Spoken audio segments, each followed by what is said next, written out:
हरे कृष्णा।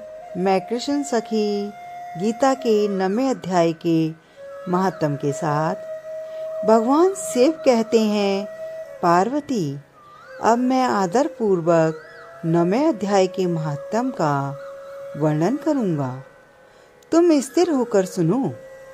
नर्मदा के तट पर महिष्मती नाम की एक नगरी है। वहाँ माधव नाम के एक ब्राह्मण रहते थे, जो वेद वेदांगों के तत्वज्ञ और समय समय पर आने वाले अतिथियों के प्रेमी थे। उन्होंने विद्या के द्वारा बहुत धन कमाकर एक महान यज्ञ का अनुष्ठान आरंभ किया। उस यज्ञ में बलि देने के लिए एक बकरा मंगाया गया। जब उसके शरीर की पूजा हो गई, तब सबको आश्चर्य में डालते हुए उस बकरे ने हंसकर उच्च स्वर से कहा, ब्राह्मण, इन बहुत से यज्ञों द्वारा क्या लाभ है? इनका फल तो नष्ट हो जाने वाला है तथा ये जन्म, जरा और मृत्यु के भी कारण हैं। यह सब करने पर भी मेरी जो वर्तमान दशा है, इसे देख लो।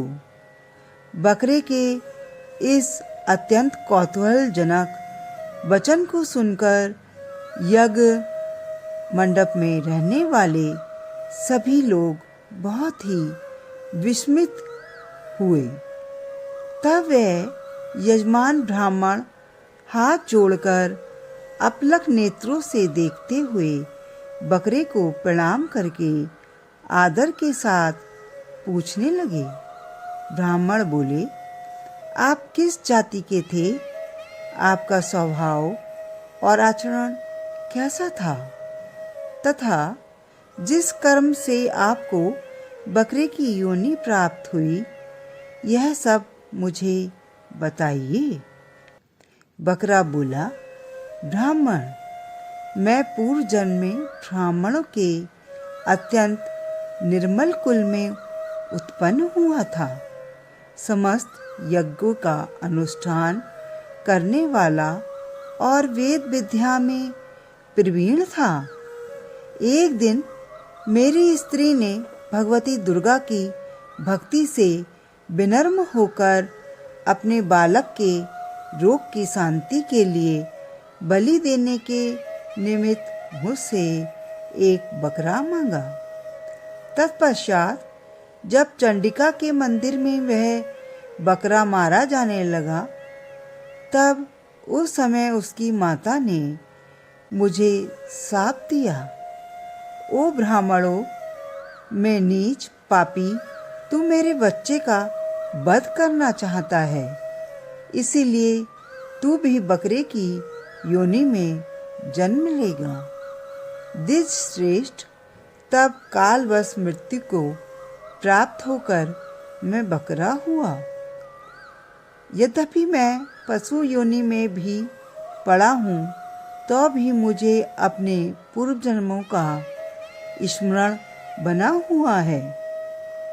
ब्राह्मण, यदि आपको सुनने की उत्कंठा हो तो यह मैं एक और भी आश्चर्य की बात बताता हूँ। कुरुक्षेत्र नामक एक नगर है जो मोक्ष प्रदान करने वाला है। वहाँ चंद्रशर्मा नामक एक सूर्यवंशी राजा राज्य करते थे। एक समय जब सूर्य ग्रहण लगा था, राजा ने बड़ी श्रद्धा के साथ काल पुरुष का दान करने की तैयारी की। उन्होंने वेद वेदांगों के पारगामी एक विद्वान ब्राह्मण को बुलवाया और पुरोहित के साथ वे तीर्थ के पावन जल से स्नान करने को चले और 2 वस्त्र धारण किए। फिर पवित्र और प्रसन्नचित्त होकर उन्होंने श्वेत चंदन लगाया और बगल में खड़े हुए पुरोहित का हाथ पकड़कर मनुष्यों से घिरे हुए अपने स्थान पर लौट आए। आने पर राजा ने यथोचित विधि से भक्तिपूर्वक ब्राह्मण को कालपुरुष का दान दिया। तब कालपुरुष का हृदय चीरकर उसमें से एक पापात्मा चांडाल प्रकट हुआ। फिर थोड़ी देर के बाद निंदा भी चांडाली का रूप धारण करके कालपुरुष के शरीर से निकली और ब्राह्मण के पास आ गई। इस प्रकार चांडालों की वह जोड़ी आंखें लाल किए निकली और ब्राह्मण के शरीर में हठात प्रवेश करने लगी। ब्राह्मण मन ही मन गीता के 9वें अध्याय का जप करते थे और राजा चुपचाप यह सब कौतुक देखने लगे। ब्राह्मण के अंतःकरण में भगवान गोविंद शयन करते थे। वे उन्हीं का ध्यान करने लगे।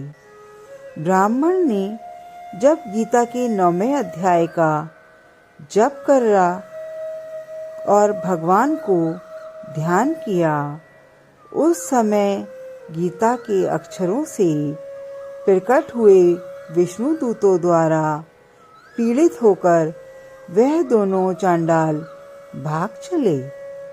उनका उद्योग निष्फल हो गया। इस प्रकार इस घटना को प्रत्यक्ष देखकर राजा के नेत्र आश्चर्य से चकित हो उठे। उन्होंने ब्राह्मण से पूछा, विप्रवर, इस भयंकर आपत्ति को आपने कैसे पार किया?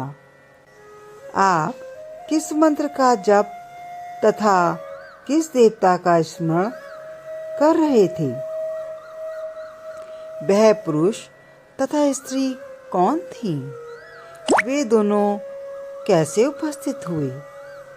फिर वे शांत कैसे हो गए? यह सब मुझे बताइए। ब्राह्मण ने कहा, राजन, चंडाल का रूप धारण करके भयंकर पाप ही प्रकट हुआ था तथा वह स्त्री निंदा की साक्षात मूर्ति थी। मैं इन दोनों को ऐसा ही समझता हूँ। उस समय मैं गीता के 9वें अध्याय के मंत्रों की माला जप था। उसी का महात्म्य है कि सारा संकट दूर हो गया। महीपते, मैं नित्य ही गीता के 9वें अध्याय का जप करता हूँ। उसी के प्रभाव से ग्रह जनित आपत्तियों के पार हो गया हूँ। यह सुनकर राजा ने भी उसी ब्राह्मण से गीता के 9वें अध्याय का अभ्यास किया। फिर वे दोनों ही परम शांति को प्राप्त हो गए। यह कथा सुनकर ब्राह्मण ने बकरे को बंधन से मुक्त कर दिया और गीता के 9वें अध्याय के अभ्यास से परम गति को प्राप्त किया। हरे कृष्णा कृष्ण कृष्ण हरे हरे, हरे राम राम राम हरे हरे। फिर मिलते हैं गीता के अगले महात्म्य के साथ।